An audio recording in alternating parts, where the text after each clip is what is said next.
என்னோட 175 days NEET comeback சேலஞ்சரோட டே 163 இன்னைக்கு. So சீக்கிரமாக இந்த ஜேர்னி முடிய போகுது. இன்னும் ஒரு 12 டேஸ் தான் இருக்குது. இந்த டைமில் என்கிட்டயும் சரி உங்ககிட்டயும் சரி நான் சொல்ல நினைக்கிறது ஒரே ஒரு விஷயம் தான். நீங்கள் இந்த ஜேர்னியை ஸ்டார்ட் பண்ணும்போது உங்கள் மேலே எவ்வளோ கான்ஃபிடென்ட் வச்சு ஸ்டார்ட் பண்ணீங்களோ இந்த ஜேர்னியை நீங்கள் முடிக்கும் போதும் அவ்வளோ கான்ஃபிடென்ட்டோட முடிக்க ட்ரை பண்ணுங்கள். உங்களுக்கு மார்க் டெஸ்ட்டில் மார்க் கம்மியாக வரலாம், உங்களுக்கு செல்ஃப் டவுட் நிறையா இருக்கலாம். பட் செல்ஃப் டவுட் இல்லாமல் செல்ஃப் பிலீஃபை வளர்த்துக்கோங்க. உங்களை நீங்கள் நம்புங்க, பாசிட்டிவாக இருங்க. லாஸ்ட் டேஸில் உங்களுக்கு அதுதான் முக்கியம். Take care of your health. ஒரு பாசிட்டிவ் மைண்ட் செட்டில் இருங்க. At the end it's just a exam. So உங்கள் மைண்ட் கிட்ட அதை சொல்லி புரிய வைங்க. நீங்கள் உங்களோட 100% கொடுங்க. நடக்கிறது நடக்கட்டும். ஸ்டே பாசிட்டிவ், மோட்டிவேட்டடாக இருங்க, கான்ஃபிடென்ட்டாக இருங்க. எண்டுக்கு வந்துட்டோம்.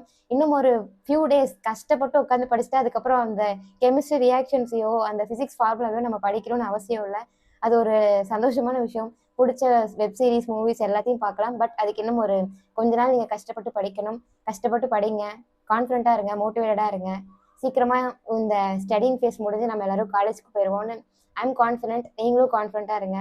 அண்ட் என்னோட ஜேர்னியும் முடிய போகுது. இன்னும் ஒரு 2 டைம்ஸ் தான் என்னோட இந்த டைலாக் நான் சொல்ல போகிறேன். It's 175 days, 1 dream, 1 goal, project white code. Bye guys, நாளைக்கு பார்க்கலாம்.